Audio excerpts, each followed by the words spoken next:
Coríntios. Olha lá, irmãos, é Coríntios. Segundo aos Coríntios, a igreja que estava lá em Corinto, né? Quem morava em Corinto eram os coríntios. Tudo bem? Tudo bem, irmãos, você entendeu, né? Então, segundo aos Coríntios, capítulo 12, versículo 10. Vou ler esse versículo, depois nós vamos discorrer sobre alguma coisa, meditando na palavra do Senhor, que diz assim: por isso, por amor de Cristo, regozijo-me nas fraquezas, nos insultos, nas necessidades, nas perseguições, nas angústias, pois quando sou fraco é que sou forte. Quando sou fraco é que sou forte. Amém? Podemos assentar. Glórias a Deus. Louvado seja o nome do Senhor. Graças a Deus.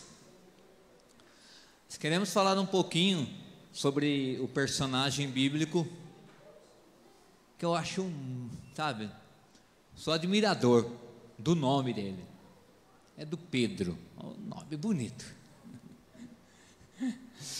Mas é brincadeira.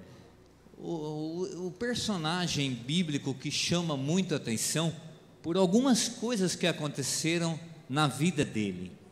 E nesta noite nós vamos olhar um pouquinho neste culto da vitória, e quem sabe, se você chegar a uma conclusão no final deste culto, que realmente você se achava ou poderia pensar que pelas suas fraquezas, ou pelas suas dificuldades, você era fraco, ou se sentia fraco, ou se sente fraco, ou você muitas das vezes se impõe uma limitação em você mesmo, e você diz assim: nossa, tem hora que eu acho que eu sou muito pequeno, sem condições de chegar lá. E analisando um pouquinho da vida de Pedro, falar sobre esse versículo aqui de 2 Coríntios, para os irmãos só dando uma pincelada aí por cima, se refere à vida de Paulo, ou que houve um fato que aconteceu quando o apóstolo Paulo, um homem muito usado por Deus, mas ele teve aquele momento, imagina você, que ele teve aquele momento de arrebatamento. E nesse ponto, uma pessoa ser arrebatada, a pessoa, eu fico imaginando uma pessoa com sua consciência e não estar naquele lugar, algo que transcende toda a imaginação, né? Quando uma pessoa é arrebatada, no caso o apóstolo Paulo, Deus mostrou coisas lindas e maravilhosas, e ele diz que foi arrebatado ao terceiro céu, e lá ele viu coisas tremendas, que não era quase impossível nem de explicar, de falar, mas ele diz que foi lhe dado um espinho na carne, então para ele não se vangloriar, que ele tinha alguma coisa que dizia assim, você viu essas maravilhas, você chegou ao ponto máximo, você teve um privilégio que na Bíblia poucos homens tiveram, pouquíssimos, um ou outro. Então para você não se achar que você era capaz, que você era para você mesmo, que você era eu sou, então para que nada disso houvesse, então foi lhe dado esse espinho na carne, essa fraqueza aí, que demonstra que você vai olhar e vai ver que você precisa do Criador, e você é dependente totalmente de Deus. Então essa fraqueza ou esse espinho na carne fazia com que ele se sentia até fraco, mas quando ele se sentia fraco, ele se esvaziava, e por isso que ele falou: quando eu penso que eu estou fraco, eu estou forte. E analisar um pouquinho na vida de Pedro, e você vai ver nesta noite, você vai ter que se colocar desta forma, não aquele fraco que a pessoa, qualquer coisa que demonstra, ou que fala, ou que acontece, a pessoa diz assim, acontece com todo mundo, eu sou fraco, a carne é fraca. Então a pessoa usa o argumento, um argumento de forma erradíssima, para mostrar os seus erros na carne e na fraqueza humana. Não é dessa forma que nós vamos analisar o que é que que é necessário, qual a fraqueza que ela é necessária na vida do homem. É a fraqueza da dependência, é a fraqueza da limitação, é a fraqueza da pessoa se esvaziar, é a fraqueza da pessoa entender o que é o quebrantamento. Sabe o que é o quebrantamento? A palavra quebrantamento significa esvaziar-se de si mesmo, de se sentir como nada e depender totalmente de alguém ou de outrem, maior ou superior, para que possa fazer algo e ajudar. Então é isso, a fraqueza que nós vamos falar nesta noite é desse tipo, vamos analisar desta forma. Você tem que se sentir fraco nesse sentido, porque quantas e quantas pessoas estão cometendo torpezas, coisas horrorosas, né? E dizem assim: eu sou fraco, a carne é fraca, né? Deus me fez assim. Continua errando e pecando. Não é esse tipo de fraqueza não, porque aí pode se tornar um vício e, né, um abismo chama outro e vai pelo buraco afora, aí se afunda mesmo. Não é? Deus não quer nada disso. Deus quer que nós nos levantemos, Deus quer que nós fiquemos de pé, Deus quer nos abençoar, e Deus quer que você, nesta noite, você vai ter que perceber e sentir que você é limitado e você é fraco. Tão bonito isso, né? Olhar para Moisés, como a Bíblia é linda, né? E olhar para Moisés um vulto, irmãos, vulto no sentido assim, ó, o homem foi usadíssimo, viu a glória de Deus, mas foi fraco, limitado, né? Deus falou: Moisés, toca na rocha. Ele perdeu o controle, fraqueza humana, e pá, bateu.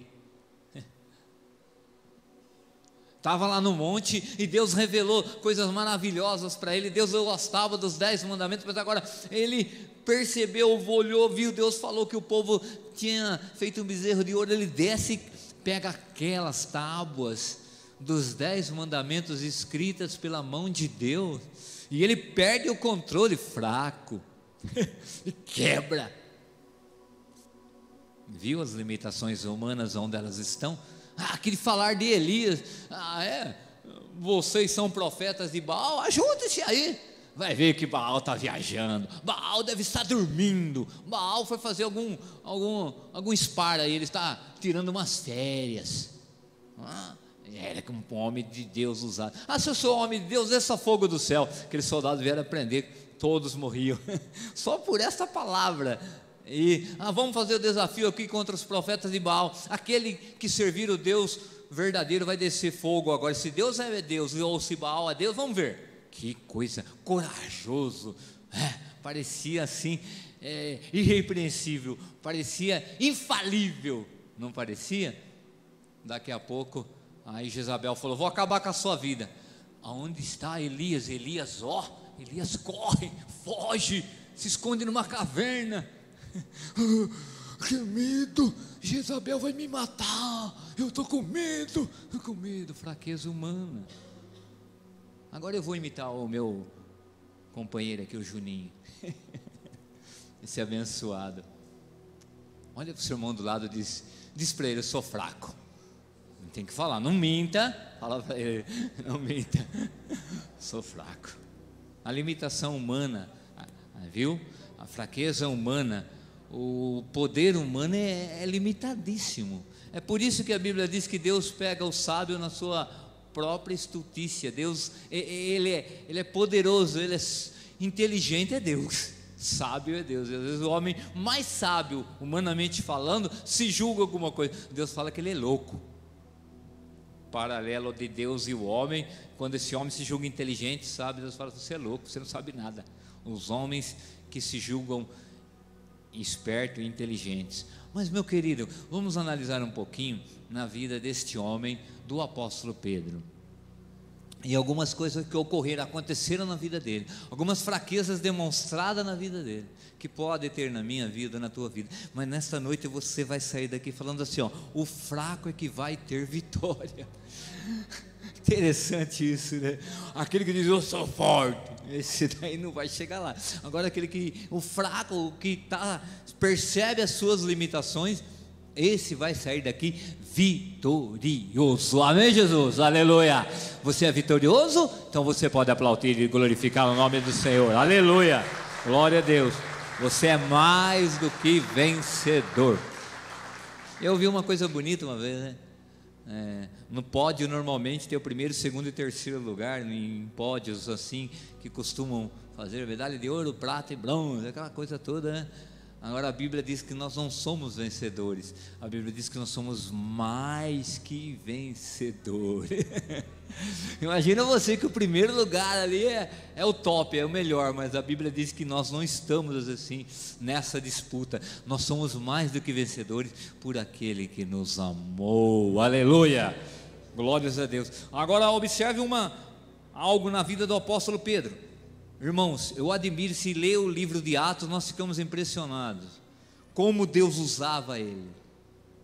Nos dias de hoje, você viu alguém? Você conhece alguém desses homens que estão na mídia, pregadores conhecidos, usados? Você já viu alguém no nível, no parâmetro do apóstolo Pedro aí? Que ele passava assim, aglomerava as pessoas na rua, lá vem Pedro, Pedro, o povo gritando tudo, e ele passava assim, aonde ele ia andando assim, a sua sombra, na sombra dele ia curando pessoas paralíticas, irmãos. Você vê uma pessoa deficiente, está lá, sem condições nenhuma, e os membros voltando, reagindo, e a pessoa se levantava, andava, pessoa totalmente cega, de nascença, sei lá de quando, mas Pedro passava, a sombra dele passava, a pessoa chegava no mesmo momento, aleluia, o homem era ungido, o homem era usado, irmão. O Novo Testamento, o livro de Atos mostra coisas assim, que quando eu leio, falei, é absurdo, é tremendo. É só Deus na vida daquele homem. Pregação, começa a pregar, 5.000 aceitou Jesus. Era homem, né? Que Deus usava poderosamente. Só para você ter uma ideia, quando ele entrava numa enrascada, numa fria, Deus falava, vai lá um anjo e tira ele lá da cadeia, vai. Que poder, quando você está num problema, numa dificuldade, é mais ou menos assim, bem por aí, ele estava lá preso, Deus falou, vai lá, os meus anjos, vai você, vai lá, tira ele de lá. E os guardas ficaram lá, nem viram. Diz que Pedro saiu assim da prisão, na prisão por estar pregando a palavra de Deus, observe bem. Diz que Pedro saiu assim, as celas iam, as portas, as grades iam abrindo e ele foi embora. E o anjo vem. Quando chegou na rua, o anjo desapareceu também, já estava o caminho aberto. Aí Pedro foi lá, embora para onde os irmãos estavam orando por ele. Amém, Jesus? Agora observe Mateus 26, 56. Mateus 26, 56 diz o quê? Vamos ler. Mas tudo isso aconteceu para que se cumprisse as escrituras dos profetas. Então todos os discípulos o abandonaram e fugiram.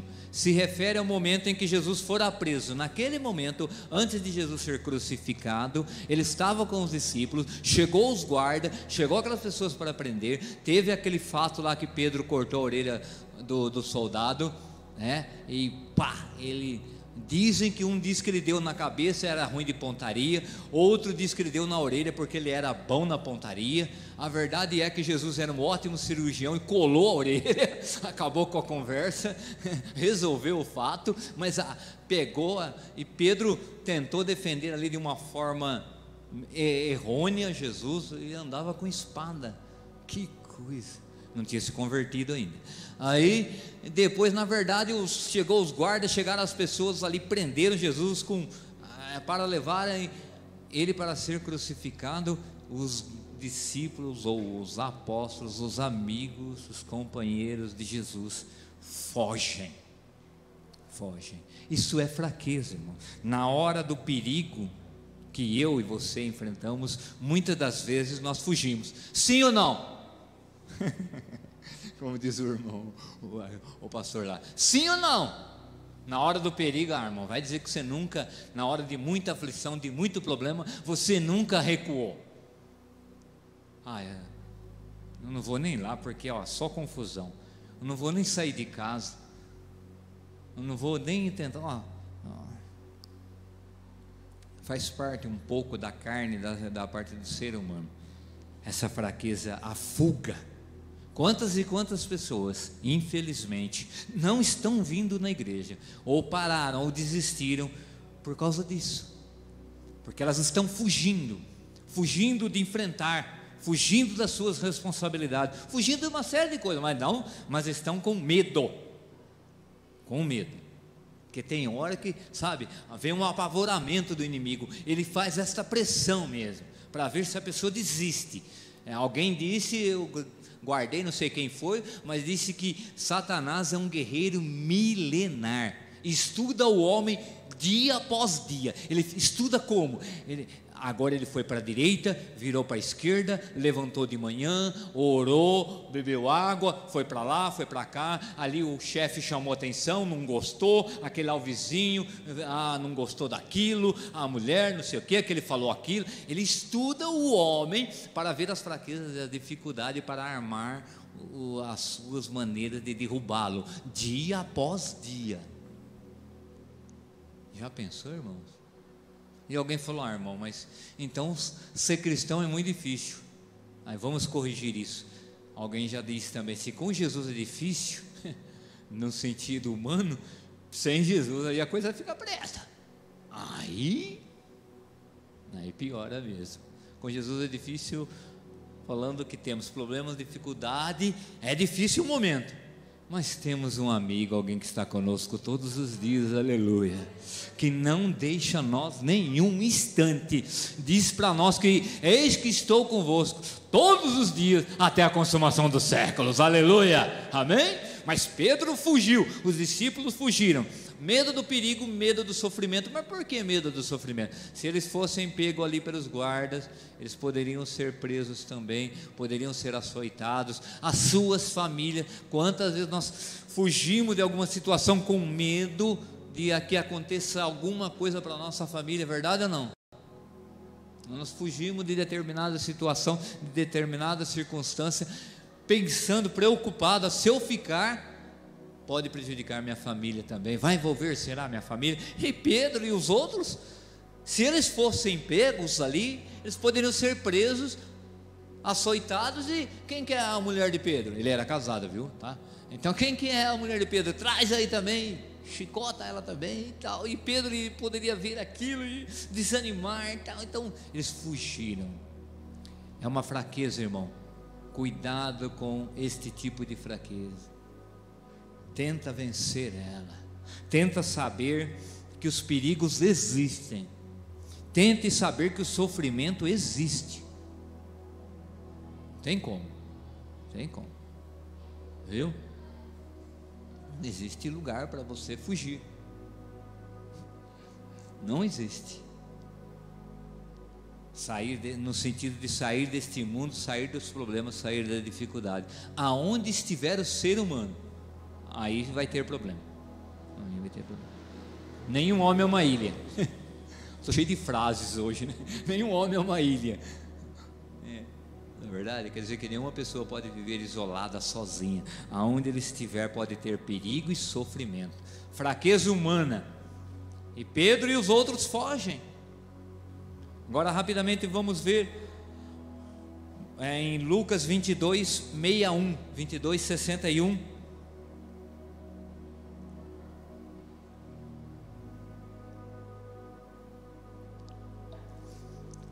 O Senhor voltou-se e olhou diretamente para Pedro. Então Pedro se lembrou da palavra que o Senhor lhe tinha dito: antes que o galo cante hoje, você me negará 3 vezes. Uma outra característica de Pedro é que ele não aceitava que ele era fraco. Isso é um perigo, irmão, sabia? Isso é um perigo no sentido humano. Quando você entende que você é limitado e que você precisa de Deus, você vai vencer. Quando você não tem esse entendimento e você fica de nariz empinado no sentido de coração, sabe, um coração tanto endurecido de não aceitar que você é limitado e que precisa da ajuda de Deus diariamente, constantemente, em todos os momentos, em todas as situações, tem que estar Deus na tua frente e na tua vida. Se você não falar isso, não querer isso, não praticar isso, pode ocorrer que você venha, porque Jesus falou que Pedro iria negá-lo, ia negar ele, mas de jeito nenhum, Senhor, jamais vou fazer isso. Irmão, Deus conhece nossa vida, Deus conhece, não adianta esconder o que você é, não tem como esconder quem somos, não tem como, Deus nos conhece, glórias a Deus por isso. Então Pedro, ele era autêntico, né? E ele falou: eu não vou negar o Senhor nunca. Vamos ler novamente o versículo 61, glórias a Deus. O Senhor voltou-se e olhou diretamente para Pedro. Então Pedro se lembrou da palavra que o Senhor lhe tinha dito: antes que o galo cante hoje, você me negará 3 vezes. Sabe por quê? Porque esta era a 3ª vez que ele havia negado o Senhor. Na hora que foram levando Jesus, Pedro, ele foi meio de longe, só meio eu acho que ele ficava atrás da parede. Você já ficou assim? Meio nas escondidas? Uma vez aconteceu um fato comigo meio interessante nessa parte, né?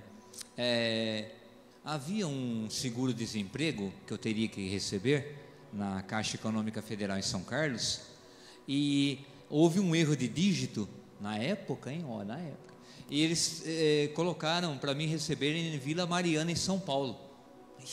Só que como veio todas as parcelas de uma vez só, porque tinha ficado atrasado, valia a pena eu ir lá. Eles não transferiram, porque houve um erro de cadastro, e eu tinha que ir lá pessoalmente naquela época. Olha, não tinha até toda a tecnologia de hoje, tinha que assinar lá, levar a carteira, tudo, e receber em Vila Mariana, e eu não sabia como chegar lá e tal, em São Paulo, Vila Mariana. Fui na casa da irmã Seminha, lá em São Paulo, do irmão Jaime, que partiram para o Senhor. Fiquei lá na casa deles, e depois eles me levaram lá no metrô e mostraram para mim onde que eu iria, tal. Eu fui na agência da Caixa e recebi todas as parcelas de uma vez só. Para você ter uma ideia, você imagina no dia de hoje, vamos supor assim, 4, 5 parcelas de uma vez só, a R$2.000, chutando por aí, R$10.000. Se eles dessem nota de R$5 para você, R$10.000 em nota de R$5 na sua mão, tudo de uma vez só. E a hora que eu estava na fila lá, e que foram trazendo, não tinha, naquela hora eles não tinham notas maiores, então foi dando essas notas. A moça vinha com um pacotinho, conta aí, vinha com outro pacotinho, o pessoal da fila olhando em mim, irmão, e foi vindo dinheiro, um pouco no bolso, um pouco no outro bolso, levei uma sacolinha, um pouco na sacolinha, no outro bolso, acabou os bolsos, e a moça com mais dinheiro. Eu falei: agora? São Paulo, sozinho, com aquele monte de pacote de dinheiro. Falei: mas não tem notas maiores? Não tem, hoje não temos. Ai, Senhor, o que eu vou fazer agora em São Paulo? Vão me roubar aqui. Aí eu saí da agência com medo mesmo, medo de andar na rua assim, com aquele monte de dinheiro. Naquele tempo eu não tinha Pix, né? Só para os irmãos saberem, não tinha. Aí eu saí na rua, falei: não pode transferir para alguma conta? Não tinha essa possibilidade, eu tinha que sacar lá, porque um erro de dígito eu fui receber lá, tinha que ir lá receber os valores. E eu saí, eu fiz, meio na espreita, igual Pedro nesse sentido, porque eu saí, olhava para trás se tinha alguém me seguindo. Aí eu encostava, o irmão Rafael algumas vezes que eu fui para São Paulo com ele me ensinava a andar, deu aquelas dicas, né?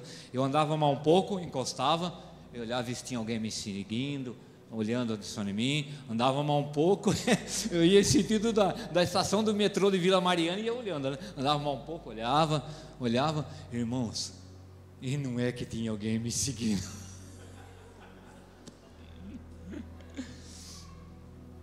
Porque foi assim, no que eu acho que eu falei de Pedro, porque eu acho que ele seguia Jesus meio assim, né? Meio assim, não queria que ninguém visse que era ele, né? Ele ficava atrás da moita, ficava atrás de uma parede, ficava atrás Então, porque no que eu fiz assim, olhei, uma pessoa fez assim, e correu atrás falei: pá. No que eu fiz assim, ele fez também, ficou atrás da parede, eu andei mais um pouco, encostei, ele andou mais um pouco, encostou, falei: estou perdido. Valeu você, Ronaldo. E olha para vocês ver como Deus foi misericordioso, né? Porque eu andei mais um pouco, eu vi um guarda na rua. Aí eu vi um guarda e falei, por favor, porque eu tinha conta no Banespa, que hoje não é Banespa, é Santander. Eu tinha conta na época nesse banco, lá na Caixa eles não tinha opção de fazer transferência, eu tinha que sacar tudo. Mas no meu banco, no banco que eu tinha conta, eu poderia fazer, funcionava assim. Aí eu falei pro guarda, tem algum banco com a 100 vozes, tem algum banco Banespa aqui? Aqui não tem não, aqui não tem nenhum banco Banespa. Eu falei, meu Deus, você tem que pegar a estação do metrô e você volta do metrô para achar alguma agência. Eu falei, Senhor, eu olhava, cadê o rapaz? Será que ele está me seguindo? Irmãos, andar em São Paulo e com valores assim, vocês não fazem ideia. Andei mais um quarteirão e pouco, algumas agências, uma enfileirada da outra, olha o Banco Banespa lá. Quase que eu voltei lá e falei, seu guarda, você não é mentiroso. Ou o guarda era mentiroso, ou do nada apareceu a agência. Não é possível, alguma coisa aconteceu, né? Ou apareceu um milagre e a gente. Tinha o Banco Itaú, tinha outros bancos. Entrei lá. Fui lá no caixa, fui dando os pacotinhos, tirando pacotinho de tudo quanto era lugar, fui jogando na mesa, a moça ficou contando. Eu deixei uma reservinha para mim voltar de metrô, e vir para o Tietê. Não, passei em umas livrarias evangélicas, comprei uma Bíblia, eu tenho a Bíblia até hoje lá em casa, uma Bíblia de estudo na época, a Bíblia anotada, que eu queria muito de estudo, comprei ela, e não vi mal o rapaz, também entrei no banco, ele ia pegar mal o quê também, fiquei só com o dinheiro da passagem, falei, se ele roubar agora, eu volto no banco, pego de novo um pouco e venho embora, mas Deus nos livrou, amém, irmãos? Descontrair, mas só para você ter uma ideia de Pedro, né, seguindo Jesus, seguia meio no, e estava lá, mas você não estava com ele? Eu não. O galo cantou, Pedro escutou, epa. Aí daqui a pouco Pedro estava lá numa rodinha, alguém falou assim, eu te conheço, você é parecido com ele. Eu não sei nem quem é, saía de fininho. E pela terceira vez aconteceu isso, e a hora que o galo cantou, pela terceira vez, eu acho que ele estava num ângulo, assim, num local em que Jesus estava lá para ser crucificado, e tinha, né, dava para vê-lo, mas certinho mesmo, estou falando de frente a frente. Às vezes Deus, Ele permite tais situações para você enxergar quais são tuas fraquezas, tuas limitações, e saber que só Ele é quem pode te ajudar, mas para você saber que Ele está no controle, glórias a Deus, que Ele está na tua vida, que Ele está no teu relacionamento, que Ele está na tua família, e que Ele não perdeu o controle de nada não, que isso que Ele olhou para Pedro, encarou Pedro, e diz o que Pedro, versículo 62, 22, 62, para nós já orarmos, 22, 62, vamos ler agora Lucas 22, 62, saindo dali, eu gosto muito desse versículo, saindo dali Pedro, né, a hora que Jesus olhou nele, ele saiu dali, e chorou o quê? Amargamente. É aí que a pessoa fica forte, viu? Homem não chora, rapaz. Essa sociedade que homem não chora. O presbítero Ricardo vem pregar, eu sou emotivo, irmão, eu sou chorão, sempre ele fala, camarada, se você morasse em outra época, falar, você não é homem, rapaz, homem não chora. Não falavam isso? Não falavam? Para nós não tem isso, meu querido, ao contrário, exatamente o contrário. Deus conhece a nossa estrutura, sabe que nós somos pó, sabe das nossas fraquezas, conhece as nossas fraquezas, mas nesta noite nós estamos aprendendo, nós vamos orar e vamos receber uma unção de Deus sobre nossa vida, para nos fortalecer, e nós entender que nós não somos nada, não tenho nada, não sou nada, não conseguiria nada, aí você vai falar, estou tão fraquinho, aí Deus vai falar assim, você está tão fortinho, amém? Quando você não tem nada, você está no pó, você fala, estou tão fraquinho, Deus fala, agora que você está tão fortinho, agora você está bom, agora você está no ponto, viu? Porque quando a pessoa tiver isso, mas algo mínimo de prepotência, de soberba, que ele tiver, sabe, uma fagulha de se considerar, se achar, ele não vai vencer. Convém que ele cresça. Convém que ele cresça e que eu o quê? Diminua. Amém, Jesus? Se você se lançar, se você se quebrantar, se você se humilhar, hoje você vai ter vitória. Por isso que vai ser a vitória dos fracos. É hoje que você vai vencer. Alguém olhou, talvez, considerou que você não era nada, não ia conseguir nada. Deus diz o contrário para você. Deus diz exatamente o contrário. Alguém, tipo, né, irmão, não dão nada para nós, né? Mas talvez a pessoa nem imagine o Deus que nós servimos. Glórias a Deus. Cada momento, a cada dia, fico mais impressionado com detalhes, com coisas que Deus faz, como Deus age, como Deus trabalha, como Deus cuida. Pedro chorou amargamente. Para encerrar, Apocalipse 21:4. Apocalipse capítulo 21, versículo 4. Crente não chora? Olha aí, se não chora, então compra um colírio que produz lágrima, irmão, não deixa não. Que diz o que? Ele enxugará dos seus olhos toda lágrima. Não haverá mais morte, nem tristeza, nem choro, nem dor, pois a antiga ordem já passou. Ele enxugará dos seus olhos todas as lágrimas. Glórias a Deus. Amém? Não se coloque de pé. Glórias a Deus. Oh, aleluia. Glórias a Deus. É um culto